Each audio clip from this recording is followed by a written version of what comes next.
What's up guys, MrGimms back again for another GimmsRant. Hope you're all having a great day. Hope you're all enjoying the PTB, and I hope you're all enjoying the test of chapter 19. An unexpectedly good chapter. And before we get into anything else, I think it goes without saying, well, at least for me and my community,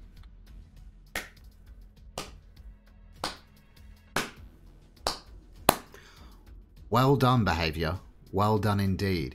Yeah, so I am really enjoying this PTB. There are some glaring issues and some bugs, and we'll get into that. But I think it needs to be said that behavior nearly have a full product ready for us for this PTB.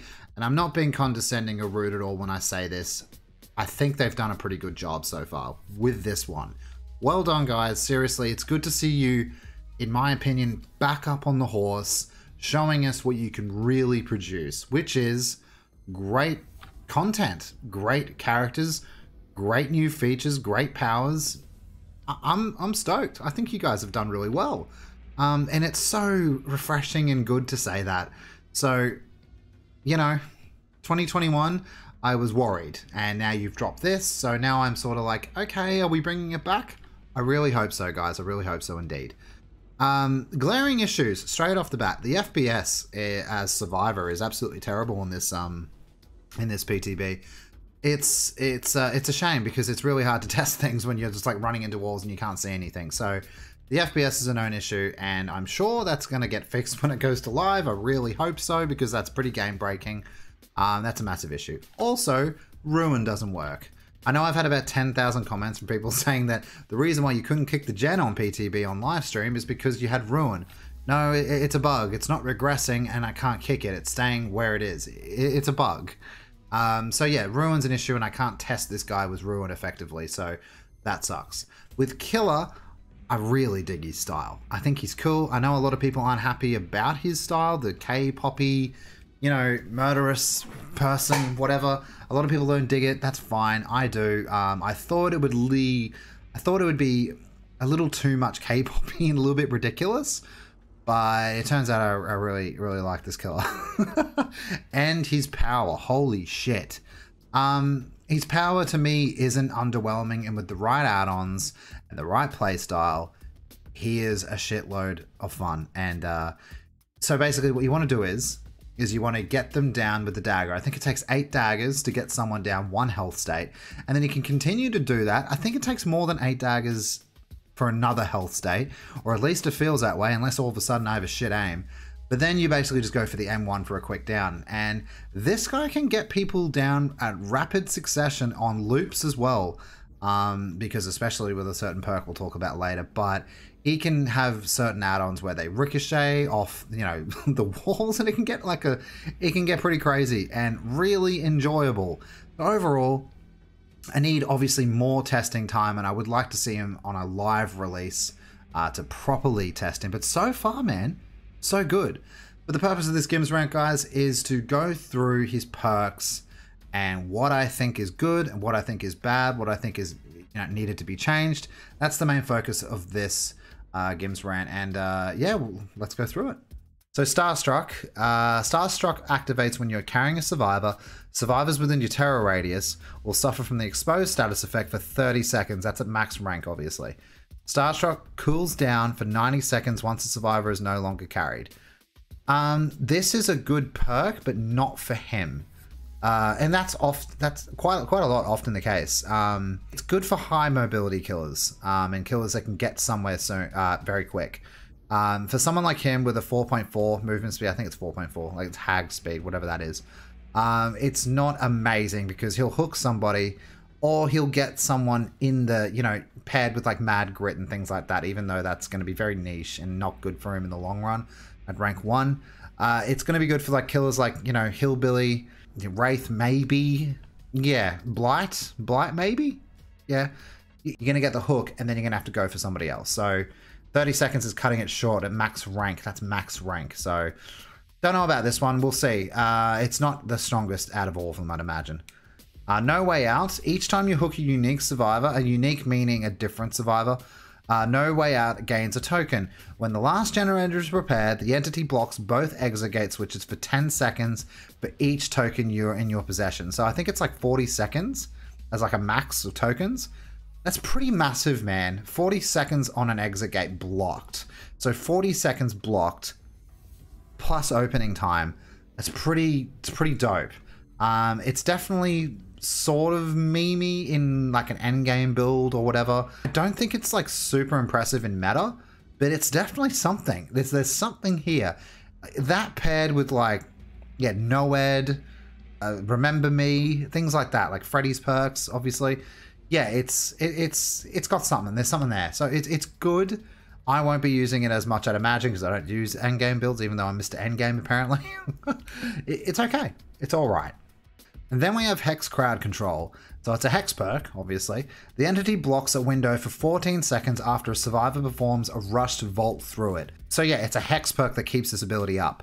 So basically, you're in a chase, you're chasing a survivor, they go through a vault, then it gets blocked for 14 seconds. So it's a built-in, I don't have to do anything, bamboozled. It's very strong, guys. It's an automatic chase stopper. It's ridiculous, even for Shack. Even for Shack window, it's really good. Its obvious downside is the fact that it's a Hex perk, and that's a real shame, if I'm being honest with you.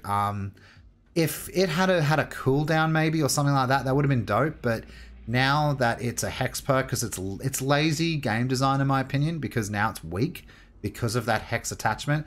I was running a couple of custom games tonight, and literally every single custom game was destroyed within the first 30 seconds. You can pair it with Undying and try your luck, but you're wasting 2 perk slots then at rank 1 with best survivors, best add-ons, all the trimmings, all that crap. It doesn't seem worth it for the reason that it's a Hex, and that's a shame. So on PTB feedback, that's the only thing I'd say. Why a cooldown wasn't considered? Maybe it was. I think it should be changed, because I think it has potential to be a new meta perk, but that Hex really brings it down, and that's a shame. Yeah, there's always a downside. That's what I hate about Killer sometimes. But anyway, guys, let's get into the survivor. Alright, so smash hit. After stunning the killer with a pallet, break into a sprint burst at 150% your normal running speed for 3 seconds. So this is an exhaustion perk, exactly like, you know, Dead Hard, Sprint Burst, Lithe, all those. And I think this is an amazing alternative, and I think it could be meta. The reason being is sometimes you don't want to Sprint Burst, or sometimes you don't want to use your Lithe, but you need to use the window. This requires a pallet stun to the killer, so it's not always going to go off. You're always going to have it up your sleeve if you're ready to get, you know, if you want to keep it, or you're not in the situation quite where you're ready for it yet. And the fact that you get to stun the killer and then run away for 3 seconds at 150% speed, really good. It's really niche, but obviously they all are for their own reasons. But I think this might be a semi-meta perk, and I think it's very strong. I think it's a very cool, well thought out perk. Very well done for this one. Self-preservation. Whenever another survivor within 12 meters of you gets hit by a basic attack or a special attack, self-preservation activates. Your scratch marks are hidden for 10 seconds. I honestly would have gotten this perk and I would have put it in the bin. This is a waste of time and makes no sense, and the argument collapses on itself. And let me explain. So whenever another survivor is within 12 meters of you and they get hit by a basic attack, you then have your scratch marks removed. Why? Wouldn't this be cool? Say a survivor is next to you within the 12 meters, they get hit, their scratch marks disappear for 10 seconds. So their scratch marks disappear. And then, you know, the killer will see your scratch marks, so you're kind of tanking it. Wouldn't have that been much better? I think that would have been a really, really cool idea and a really cool perk. And maybe that's what this was initially. And maybe they tested it, maybe, and it was too strong. I don't know. But all I know is this perk is a waste of time, and I literally see no one using it, especially at rank 1. That's just my idea. Let me know what you guys think about that, like a tanking sort of a perk like that. I think that would have been really cool and unique for the survivor. And then the last perk, whenever your survivor is hooked, whenever another survivor is hooked, you gain 3 tokens. You consume all tokens after a great skill check on a generator. Each token consumed grants a 1% bonus progression for great skill checks when repairing a gen. Great, so a 1% increase. This won't be used. This might be good late game with a 3-gen strat with the killer's got going on, and it might boost your gen a little bit more with save tokens if you save them up. But honestly, how many seconds is that going to save? 4 seconds? 5 seconds? Something like that? This was a waste of time as well. There could have been something else here. I honestly don't have any ideas for gen style sort of perks because the gens go so fast as it is, which also begs the question why they made one. But yeah, this is a very shitty perk in my opinion and not well thought out and could have had something else. Let us know in the comments, guys, what you think of it. But overall, not for me. But honestly, I think most of this chapter is pretty cool. I know a lot of people are disappointed that a new map or a reworked map wasn't introduced into this chapter. And I need to tell you, there is going to be one. I'm pretty sure.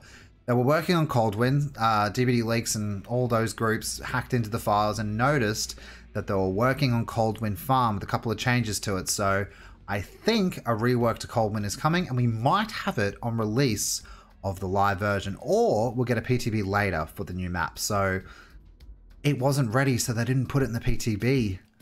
Are they listening? So yes, I think it is coming with a new map. It just might be a little bit late, and you know what? If they're delaying it, totally cool. If it's not ready and you're not showing us, totally cool. You're not ready for us to test it because you're not happy with it? Totally cool. Do that. Keep doing that. Love it.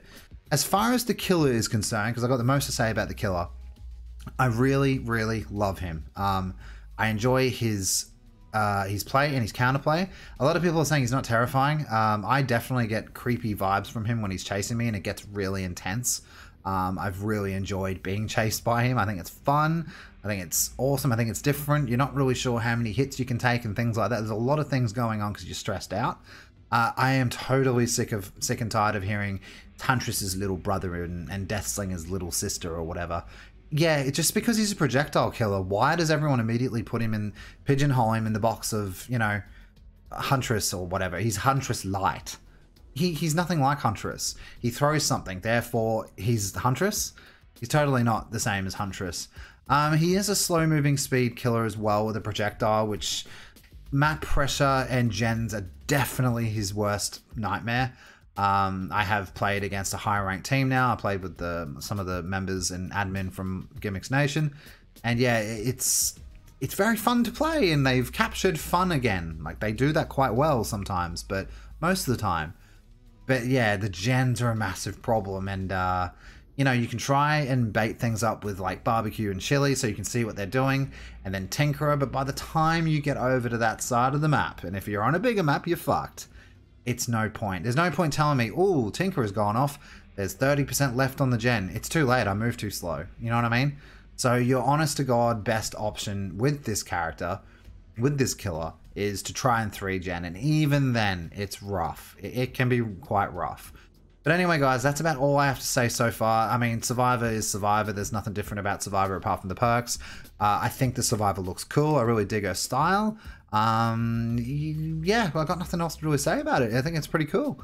Anyway, guys, that's going to be it for now. Thank you so much for watching. I really appreciate all the support that I've been receiving over these months and years or whatever. It's been absolutely amazing. We finally cracked 5,000 subs, and it's climbing extremely quick now. Guys, honestly, all the members, all the people that like, all the people that comment, all the people that come to the streams, everybody, from the bottom of my heart, for my family, thank you so much for all the support that you guys have been giving. A special shout out to my admin as well. My admin are amazing. Without them, I wouldn't be able to do any of this. I mean, we had 54,000 people rock up for the last stream, which is pretty incredible when you can say that. I catered for 54,000 people. That's like a large portion. That's ridiculous. And it's an absolute honor, honestly. I know a lot of people say that I badmouth behavior and that's what my channel's all about, but I really hope the people who say that I just badmouth them are watching this video, because I think they'll be pleasantly surprised too. I do speak up on behavior's behalf when they do a good job or when I feel they've done a good job, and I do give them critique when I think they've done a bad job. And honestly, even the most irrational person in the room must say that some of the things I've critiqued them on is warranted. Come on, Halloween. Come on, Halloween. Come on, Twins chapter. Jesus Christ. But anyway, guys, thank you so much for all the support. It's been an incredible journey, and here's to another 5K. Maybe we'll get to 10K by the end of the year. Who knows? The way we're going, Jesus Christ. Love you guys so much, seriously. Don't forget to like and share and subscribe if you did enjoy this video and you want to see more. Let us know what you guys think about this PTB and all the new content that's in it. I know we don't have a new map yet, but we will get one, I would imagine. It's going to be a rework, unfortunately. I'm not too happy about that, but let's see what they got. Let's see what they got. Anyway, guys, thanks so much for watching. I do appreciate the support, and I will see you guys in the stream in an hour. All right, guys. See you later.